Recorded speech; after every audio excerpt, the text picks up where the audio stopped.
তো প্রিয় শিক্ষার্থী বন্ধুরা, আবারও আমি একটি প্রশ্ন নিয়ে তোমাদের সামনে হাজির হয়েছি। সেটি হচ্ছে যে আইসিটি বিষয় তৃতীয় অধ্যায় সংখ্যা পদ্ধতির উপর ভিত্তি করে কুমিল্লা বোর্ড 2024 সালে যে প্রশ্নটি এসেছিল, সৃজনশীল প্রশ্ন, ওই প্রশ্নটির সঠিক সমাধান করার জন্য তোমাদের সাথে আছি আমি মোহাম্মদ সিরাজুল ইসলাম, বরিশাল সরকারি model school and college Barishal.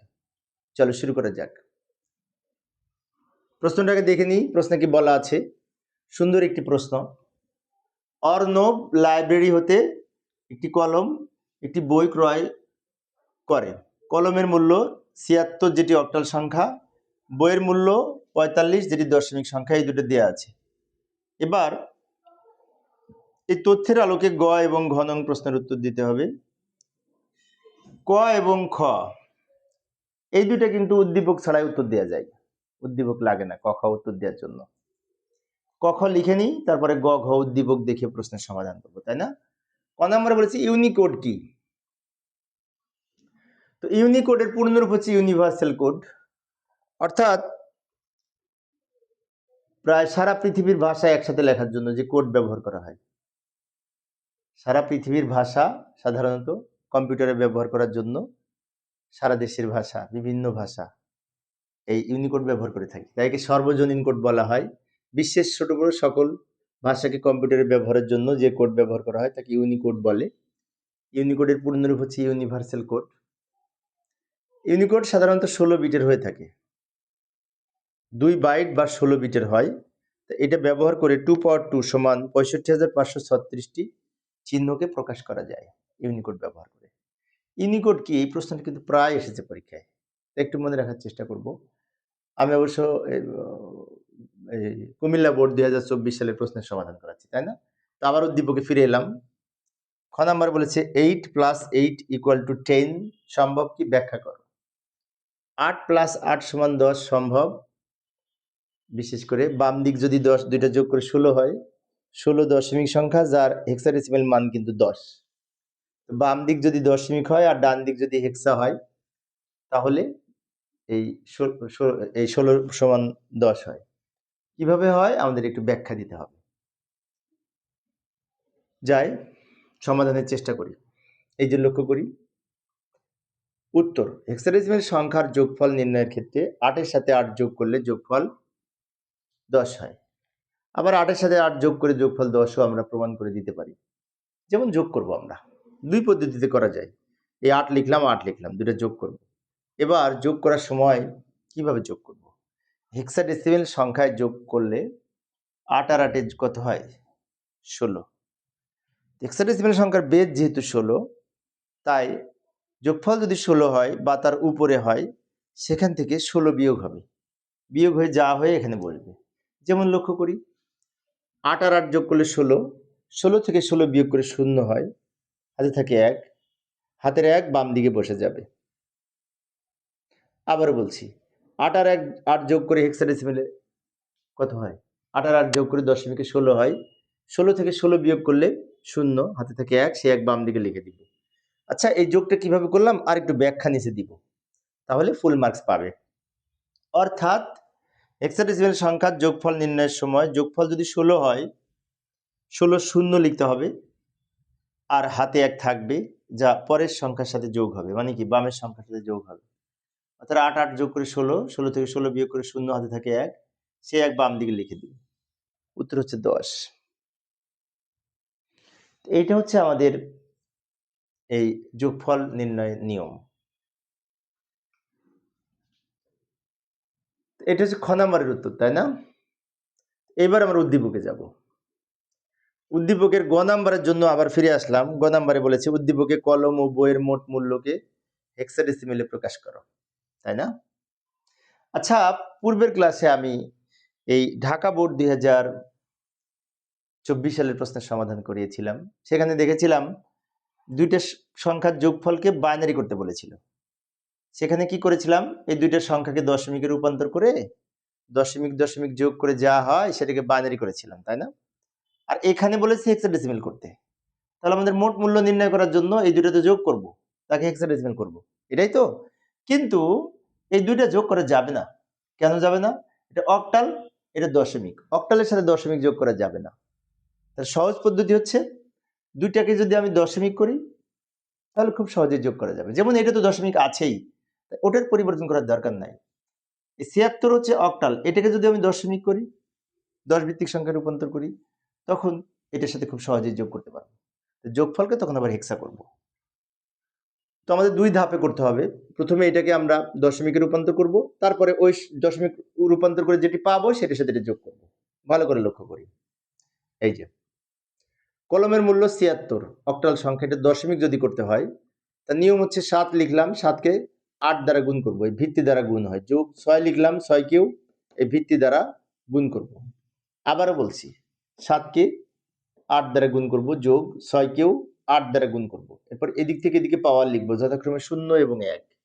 এবার সরল করব, 8কে পাওয়ার 1 করলে 8, তাকে 7 দিয়ে গুণ করলে 27টা 56, যোগ 8কে পাওয়ার 0 করে 1, তাকে 6 দিয়ে গুণ করলে 6 1কে 6। এবার এই দুটো যোগ করে আমাদের হবে সম্ভবত এই 62, যোগ করে 62 পেলাম, যেটি দশমিক সংখ্যা। এখন এটা হচ্ছে কলমের মূল্য, আর বইয়ের মূল্য তো দশমিকে দেয়াই ছিল, তাহলে আমরা যোগ করব দুটো। এখন এখানে লিখব কলম ও বইয়ের মূল্য হবে এইটা আর ওইটা। এই যে আমি লিখে দিলাম দ্রুত, কলমের মূল্য এখানে পেয়েছি 62, আর বইয়ের মূল্য প্রশ্নে দেওয়া ছিল 45। এখন দুইটা যোগ করে আমরা পেলাম 107। এখন প্রশ্নে বলেছিল যে কলম এবং বইয়ের মোট মূল্যকে হেক্সাডেসিমালে রূপান্তর করতে। আমরা কিন্তু দুইটা যোগ করলাম দশমিকে, তাই এই দুইটা যোগ করে আমি দশমিক পেয়েছি, 10 ভিত্তিক। এখন এই দশমিক সংখ্যাটাকে হেক্সা করতে খুব সহজ হবে। দশমিক থেকে হেক্সাডেসিমাল নির্ণয় করতে হলে এই সংখ্যাটাকে হেক্সাডেসিমালে বেস 16 দিয়ে ভাগ করতে হবে বারবার। ভাগ করলে আমরা হেক্সা পাবো।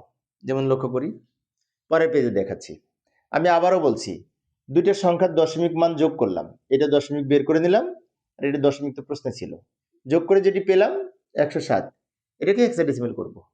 কারণ আমাদের বলেছিল প্রশ্নে যে মোট মূল্যকে হেক্সাডেসিমালে রূপান্তর করো, তাই এটাকে হেক্সাডেসিমাল যদি করতে হয় তাহলে এইভাবে করতে পারি। এই সংখ্যাটাকে আমরা কি করব, হেক্সাডেসিমালের বেস 16 দ্বারা ভাগ করব, 16 দ্বারা ভাগ করব। 16 দ্বারা ভাগ এই যে করে নিলাম, আমি এটার গণনা করলাম, রাফ করলাম, এটা তোমাদের না করলেও চলবে, আমি মূলত বুঝিয়ে দিচ্ছি একটু। 107কে যদি আমি 16 দিয়ে ভাগ করি, 6 16 96, এটা থেকে এটা বিয়োগ করে 11 পেলাম। তার মানে কি, এটা হচ্ছে ভাগফল, 6 পেলাম, ভাগফলটা প্রথমে লিখতে হয়, আর ভাগ শেষে 11 পেলাম, 11টা শেষে লিখবো, কিন্তু 11-এর মান বি, তাই ব্র্যাকেটে বি লিখে রাখবো। আমি আবারও বলছি, ভাগফল যেটি পেলাম 6 প্রথমে লিখবো, এটাকে এটা দিয়ে ভাগ করে ভাগশেষ যেটি পাবো সেটি শেষে লিখবো। 6কে আবার 16 দ্বারা ভাগ করব, কিন্তু 6 ছোট 16 বড়, 6কে 16 দ্বারা ভাগ করা যায় না, তাই আমরা প্রথমে যদি ভাগফল হিসেবে 0 লিখি, এই 6 ভাগশেষ হিসেবে শেষে লিখব। এবার এগুলো নিচ থেকে উপরের দিকে যদি সাজিয়ে লিখি, তাহলে উত্তর হবে 6b। 6b ব্র্যাকেট দিয়ে ভিত্তি হিসাবে 16 লিখব, কারণ এটি হেক্সাডেসিমাল সংখ্যা। এইভাবে আমরা সমাধান করতে পারি। 6b উত্তর হলো। দুইটা সংখ্যার দশমিক রূপান্তর করে যোগ করে যেটা পেলাম, ওইটাকে বারবার 16 দ্বারা ভাগ করে আমরা হেক্সা মান পাবো।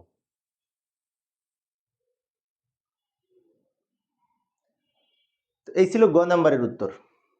ঢাকা বোর্ড কুমিল্লা বোর্ড 2024 সালের আমি প্রশ্নের সমাধান করেছি। এবার এই পরেরটা করব। পরেরটা বলেছে কলম ও বইয়ের মূল্যর পার্থক্য যোগের মাধ্যমে নির্ণয় করো। তো প্রিয় শিক্ষার্থী বন্ধুরা, এই প্রশ্নগুলির উত্তর আমি আগে থেকে রেডি করি, তারপরে তোমাদের সামনে উপস্থাপন করি। এতে আমার অনেক সময় লাগে, পরিশ্রমও হয়, কষ্টও হয়। আমি একজন সরকারি কলেজের শিক্ষক, শিক্ষার্থীদের অনুরোধে মূলত আমি ক্লাসগুলো নিই। তো আমার ক্লাসগুলি যদি তোমাদের ভালো লাগে, তাহলে আমার চ্যানেলটি সাবস্ক্রাইব করার পাশাপাশি যদি বেল আইকনটি অন করে রাখো। আমি প্রায় সন্ধ্যাবেলায় লাইভে যাই, লাইভে বোর্ড প্রশ্নের সমাধান করাই বিভিন্ন রকম। আর তোমাদেরও যদি কারো কোনো ডিমান্ড থাকে, কোনো প্রশ্নের সমাধান করার জন্য যদি আমাকে অনুরোধ করো, কমেন্টসে লিখবে, আমি চেষ্টা করব সমাধান করার। চলো বাকিটুকু করি। ঘ নাম্বারের কি বলেছে, উদ্দীপকে কলম ও বইয়ের মূল্য যোগের মাধ্যমে নির্ণয় করো, পার্থক্য যোগের মাধ্যমে নির্ণয়। এই পার্থক্য যোগের মাধ্যমে নির্ণয়, এই প্রশ্নটা কিন্তু খুব গুরুত্বপূর্ণ, প্রায় আসে পরীক্ষায়। অর্থাৎ দুইটা যোগ করব, কিন্তু বিয়োগের কাজ হবে। যোগের মাধ্যমে বিয়োগ করলে পরিপূরক পদ্ধতিতে করতে হবে, দুইয়ের পরিপূরক পদ্ধতিতে। যাই সমাধান করার চেষ্টা করি, কিছু কথা লিখে নিব। কলমের মূল্য 76, যেটি দশমিক মান পেলাম 62, গ থেকে নিয়েছি, গ থেকে। আর বইয়ের মূল্য তো 45 আছে, এই 62 আমরা গ থেকে নিয়ে আসলাম। এটার সমাধানে এটা কিভাবে বের করতে হয় গ নাম্বারে দেখিয়েছিলাম। এই দুইটার মধ্যে এটা ছোট, এটা বড়। তো পার্থক্য নির্ণয় করতে হলে এই বড় থেকে ছোটটা বিয়োগ হবে।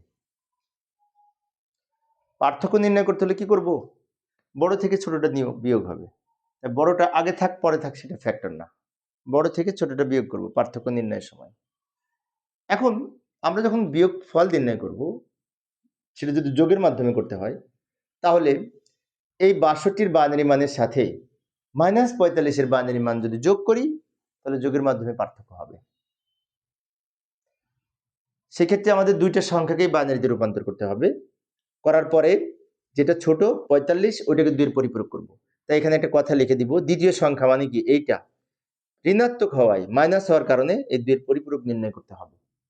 অর্থাৎ দুইটা সংখ্যার মধ্যে যেটির আগে মাইনাস আছে, এটার বাইনারি মানকে 2-এর পরিপূরক করব। আর বড় সংখ্যার বাইনারি মান নির্ণয় করব, কিন্তু 2-এর পরিপূরক করব না। তাহলে যাই দুইটাকে আগে বাইনারিতে রূপান্তর করি। এই যে 62-র বাইনারি আগে নির্ণয় করব। তো বাইনারি মান নির্ণয় করতে হলে এই সংখ্যাটাকে বাইনারি সংখ্যার বেস 2 দিয়ে বারবার ভাগ করব। যেমন 62-কে যদি 2 দ্বারা ভাগ করি, তো ভাগফল হবে 31, ভাগশেষ হবে 0। 31-কে 2 দ্বারা ভাগ করলে ভাগফল হবে এই 15, ভাগশেষ হবে 1। 15-কে 2 দ্বারা ভাগ করলে ভাগফল হবে 7, ভাগশেষ হবে 1। 7-কে 2 দ্বারা ভাগ করলে ভাগফল হবে 3, ভাগশেষ হবে 1। 3-কে 2 দ্বারা ভাগ করলে ভাগফল হবে 1, ভাগশেষ হবে 1। 1-কে 2 দ্বারা ভাগ করা যায় না, তখন এখানে 0 লিখব, আর এই 1 শেষে লিখব। এবার এগুলো নিচ থেকে উপরের দিকে যদি সাজিয়ে লিখি, উত্তর হবে 1 1 1 1 1 0, 5টা 1 0, যে এটা বাইনারি মান পেলাম, তাই না? 62-র বাইনারি মান। আরেকটা সংখ্যা ছিল 45 মানে 45, ওটাকেও বাইনারি করব ঠিক এইভাবে। তো বাইনারি তোমরা পারবে, সেজন্য আমি একটু দ্রুত বলেছি। এই যে এটাকে যদি বাইনারি করি, 45-কে বাইনারি সংখ্যার বেস 2 দ্বারা ভাগ করব। তো 45-কে 2 দ্বারা ভাগ করলে ভাগফল হবে 22, ভাগশেষ 1 থেকে যাবে। 22-কে 2 দ্বারা ভাগ করলে ভাগফল হবে 11, ভাগশেষ 0 থাকবে। 11-কে 2 দ্বারা ভাগ করলে ভাগফল 5, ভাগশেষে 1 থাকবে। 5-কে 2 দ্বারা ভাগ করলে ভাগফল 2, ভাগশেষে 1 থাকবে। 2-কে 2 দ্বারা ভাগ করলে ভাগফল 1, ভাগশেষ 0 হবে। 1-কে 2 দ্বারা ভাগ করা যায় না, তখন এখানে 0 লিখব, আর এই 1 শেষে লিখব। এবার নিচ থেকে উপরের দিকে যদি সাজিয়ে লিখি, উত্তর হবে 1 0 1 1 0 1। এটা ভালো করে লক্ষ্য করি, দুইটা সংখ্যারই বাইনারি করলাম। এখন অনেক শিক্ষার্থীর মনে হতে পারে এই বাইনারি মান আমরা ক্যালকুলেটরে যদি বের করে নিই, হ্যাঁ ক্যালকুলেটরে বের করে নিলে উত্তর হবে, কিন্তু অঙ্কটা ছোট হয়ে যাবে, 4 মার্কসের প্রশ্ন তো, সেজন্য এইভাবে করে করে নেওয়া ভালো। কারণ তুমি পরীক্ষার হলে ক্যালকুলেটর ব্যবহার করে করলে সংক্ষেপে, আর আরেকজন এইভাবে বিস্তারিত করলো। 4 মার্কসের জন্য প্রশ্ন, যে একটু পরিশ্রম করে করবে, খাতায় উপস্থাপন করবে, সে তো মার্কস বেশি পাবে, তাই না? সেই দৃষ্টিকোণ থেকে এইভাবে বের করে নেওয়াই ভালো। এখন যে কথাটা বলছিলাম, প্রথমে বললাম যে 45 সংখ্যাটা তো ছোট, 62 বড়, তো দুইটার বাইনারি মানই তো বের করেছি। কিন্তু 45-এর বাইনারি মানকে আমরা 2-এর পরিপূরক করার জন্য এখানে 1 2 3 4 5 6টা 6টা বিট আছে, বিট মানে বাইনারি ডিজিট। 6টা বিটকে 8 বিটে সাজিয়ে 2-এর পরিপূরক মান নির্ণয় করব। যাই সমাধানের চেষ্টা করি। এই যে 45-এ যদি 2-এর পরিপূরক করতে চাই, 45-এর বাইনারি মান কিছুক্ষণ আগে যেটি পেয়েছি ওটা লিখে নিলাম। 45-এর বাইনারি মান এটা পেয়েছি, আমরা লিখে নিলাম। এখন এখানে 6টা বিট আছে, 2 4 6, বাম দিকে আরো 2টা শূন্য নিয়ে 8 বিট তৈরি করে নিলাম। এবার এইটাকে আমি উল্টিয়ে লিখে 1-এর পরিপূরক মান পাবো। এখন অনেক শিক্ষার্থীর মনে হতে পারে 2-এর পরিপূরক করব আমরা, তার জন্য 1-এর পরিপূরক মান নির্ণয় করব কেন, তাই না? আচ্ছা, 1-এর পরিপূরকের সংজ্ঞা হচ্ছে এই সংখ্যাটাকে উল্টিয়ে লিখে যেটা পাবো সেটা, আর 2-এর পরিপূরকের সংজ্ঞা হচ্ছে 1-এর পরিপূরকের সাথে 1 যোগ করে যেটা পাই সেটা 2-এর পরিপূরক। তাহলে এইখানে কিন্তু আমার 2-এর পরিপূরক করতে হলে আগে 1-এর পরিপূরক করতে হবে, তার সাথে 1 যোগ হবে। সেজন্য 1-এর পরিপূরক করার জন্য জাস্ট এই বিটগুলোকে উল্টিয়ে লিখব, ইনভার্স করে নিব, পূরক করে নিব, তাই না? যেমন উপরে 1 থাকলে 0 হবে, 0 থাকলে 1 হবে, 1 থাকলে 0 হবে, 1 থাকলে 0 হবে, 0 থাকলে 1 হবে। এক থাকলে শূন্য হবে, শূন্য থাকলে এক হবে, কিছুই না, জাস্ট উল্টিয়ে লিখলাম, যাকে বলে একের পরিপূরক মান। এটার সাথে এক প্লাস করব, এক প্লাস করে এখানে যেটি পাবো সেটা হচ্ছে 2 এর পরিপূরক মান এবং -45 এর মান। মাইনাস কেন হচ্ছে তার ব্যাখ্যাটা আমি একটু পরে দিচ্ছি, আগে যোগ করে নিই। এক যোগ করব এই লাইনের সাথে, উপরের লাইন কিন্তু যোগ হবে না, বিষয়টি খেয়াল রাখবো। এই লাইনের সাথে এক যদি যোগ করি, শূন্য আর এক যোগ করে এক, হাতে শূন্য থাকে, শূন্য থাকা না থাকা সমান কথা। এই এক নিচে নেমে যাবে, এই শূন্য নেমে যাবে, এই শূন্য নেমে যাবে, এক নেমে যাবে, শূন্য নামবে, এক নামবে, এক নামবে, অর্থাৎ এই লাইনের সাথে এক যোগ করে এটা পেলাম, যেটি -45 বাইনারি মান। কিছুক্ষণ আগে যেটা বলেছি, মাইনাস হলো কেন, কারণ আমরা যখন 8 বিট 16 বিট ইত্যাদি রেজিস্টারে কোনো সংখ্যাকে সাজিয়ে লিখে বাইনারি মানে, সেই 8 বিট রেজিস্টারে প্রথম বিটকে চিহ্ন বিট বলে। চিহ্ন বিট হচ্ছে প্লাস মাইনাস নির্ধারণকারী বিট। 8 বিট রেজিস্টারের প্রথম বিটটা প্লাস মাইনাসের জন্য নির্ধারণ করা থাকে। শূন্য হলে সংখ্যাটি প্লাস হয়, এক হলে সংখ্যাটি মাইনাস হয়। যেহেতু এখানে এক, তাই এর -45 লিখেছি। এখন অনেক শিক্ষার্থীর মনে হতে পারে অঙ্ক কি শেষ? হ্যাঁ, প্রায় শেষ, একটু বাকি আছে, একটু বাকি আছে, সেটুকু করবো। সেটা কি বাকি? আমাদের মনে হতো বলেছিল যোগের মাধ্যমে পার্থক্য নির্ণয় করতে। সেক্ষেত্রে ওই যে প্রথমে বললাম, যোগের মাধ্যমে পার্থক্য নির্ণয় করতে হলে বড় সংখ্যার বাইনারি মানের সাথে ছোট সংখ্যার পরিপূরক মান যোগ হবে, তাহলে যোগের মাধ্যমে পার্থক্য হবে। বড় সংখ্যার বাইনারি মান কি? 62-র বাইনারি মান কিছুক্ষণ আগে বের করেছিলাম, ওটা বড় সংখ্যা। আর ছোট সংখ্যা 45, সেটার পরিপূরক করে দিলাম। এই বাইনারি মানের সাথে 62-র বাইনারি মান যোগ হবে। তবে 62-র বাইনারি মানকে 8 বিটে সাজিয়ে লিখব। যাই সমাধানের চেষ্টা করি, বাকিটুকু করে দিই। এই যে 62-র বাইনারি মানটা লিখলাম, এইখানে খুব সহজে লিখে দিলাম 5টা 1 শূন্য, এটা 62-র বাইনারি মান। অনেক শিক্ষার্থীর মনে হতে পারে পেলাম কোথায় এটি, তাই না? এটা পেয়েছি কিছুক্ষণ আগে বের করেছি, 2 এর পরিপূরক করে, সরি 2 দিয়ে ভাগ করে করে বের করেছি। এটা বাম দিকে আরো 2টা শূন্য নিয়ে 8 বিট তৈরি করে নিলাম। এটা চিহ্ন বিট শূন্য, তাই সংখ্যাটি প্লাস 62 বলা যায়। এর নিচে লিখবো -45-এর বাইনারি মান। আচ্ছা, -45-এর বাইনারি মান কিন্তু আমরা কিছুক্ষণ আগে বের করলাম, সর্বশেষে বের করেছি, ওইটা লিখবো। এইটা -65-র বাইনারি মান, এইটা সরি -45-এর বাইনারি মান। অনেক শিক্ষার্থীর মনে হতে পারে কোথায় পেলাম এটা, তাই না? কিছুক্ষণ আগে বের করলাম, ওই যে 2 এর পরিপূরক করে, সেটা। এখন এদিকে করব যোগ, বাইনারি বাইনারি, বাট এদিকে আমরা বিয়োগ করে লিখবো, পার্থক্যটা লিখবো। সেজন্য বলা হয়েছে যোগের মাধ্যমে পার্থক্য। মানে কি, এদিকে করব যোগ, এদিকে করব পার্থক্য, মানে বিয়োগ। আচ্ছা, এখন যোগ করার সময় অবশ্যই বাইনারি যে যোগ করব। তো বাইনারি যোগ করার সময় 1 এবং 1 যোগ করে, কেউ কেউ বলে 10, আবার কেউ কেউ বলে 1 আর 1 যোগ করে 2, 2 এর শূন্য বসবে, হাতে থাকবে 1, যে যেভাবে বুঝে। তা আমি 1 আর 1 যোগ করে 10 বলাটা সহজ, তাই আমি 10 বলবো, সমস্যা নেই। যেমন 1 আর 0 যোগ করে 1, হাতে থাকে 0, কিছু না থাকলে হাতে 0 থাকে বাইনারি মানের ক্ষেত্রে। 0-র সাথে আবার 1 আর 1 যোগ করলে 10, ওই যে কিছুক্ষণ আগে বললাম 1 আর 1 যোগ করলে 2 হয়, 2 থেকে 2 বিয়োগ করে 0, 1 আর 1 যোগ করলে 2 হয়, 2 থেকে 2 বিয়োগ করে 0, এইভাবে কেউ কেউ বুঝে। আবার আমি একটু মুছে দিলাম, আবার কেউ কেউ বুঝে 1 আর 1 যোগ করে 10, 10-এর 0, হাতে থাকে 1, হাতের 1 আর 1 যোগ করলে 10, 10-এর 0, হাতে থাকে 1, হাতের 1 আর 1 যোগ করলে 10, 10-এর 0, হাতে থাকে 1, হাতের 1 এই দুইটার সাথে যোগ 1 যোগ করলে 3, তাই না? এখানে হাতের 1 আর এই দুইটা 1 যোগ করে 3, 3 এর বাইনারি 11, তাই আমরা বলতে পারি 3টা 1 যোগ করে 11, কারণ ওই হাতের 1 আর এই দুইটা 3টা 1 যোগ করে 3, 3 এর বাইনারি 11, 11-র 1 হাতে থাকে 1, হাতের 1 আর এই 1 যোগ করে 10, 10-এর 0, হাতের 1 আর এই 1 যোগ করলে 10, 10-এর 0, হাতের 1 আর এই 1 যোগ করলে 10, 10-এর 0, হাতের 1 বাম দিকে লিখে দিব। এটা হচ্ছে যোগফল। এখন আমরা 8 বিটে অঙ্ক করে 2, 4, 6, 8, 9 বিট পেলাম। 8 বিটে অঙ্ক করে 9টা বিট যদি পাই, তো বাম দিকের এই বিটটা বাদ যাবে।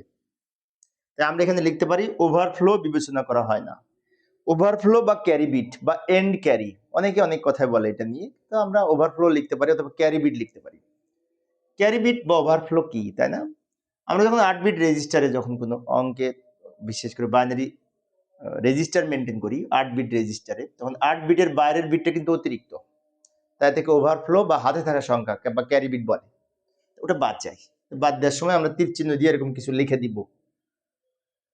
এখন এইটা যদি বাদ যায় তো এখান থেকে উত্তর হয়, বামে শূন্যের দাম নেই, এইটুকু উত্তর 1 4 3 0 1, যেটি সম্ভবত 17 বাইনারি মান এটা। এবং এইখানে এই 17 সংখ্যাটি প্লাস না মাইনাস সেটা বোঝার উপায় হচ্ছে এই যে সাইন বিট শূন্য, চিহ্ন বিট শূন্য হলে সংখ্যাটি প্লাস হয়, তাই 17 সংখ্যাটি কিন্তু ধনাত্মক। কেন ধনাত্মক? এই যে প্লাস শূন্য আছে সেজন্য। সাইন বিট শূন্য হলে সংখ্যাটি ধনাত্মক হয়। তো প্রিয় শিক্ষার্থী বন্ধুরা, আজান দিচ্ছে, আমি আসলে লাইভটা শেষ করতে পারতেছি না, তো আজানের পরে আমি আবার আরেকটা প্রশ্ন করাবো ইনশাল্লাহ। আশা করি তোমরা থাকবে।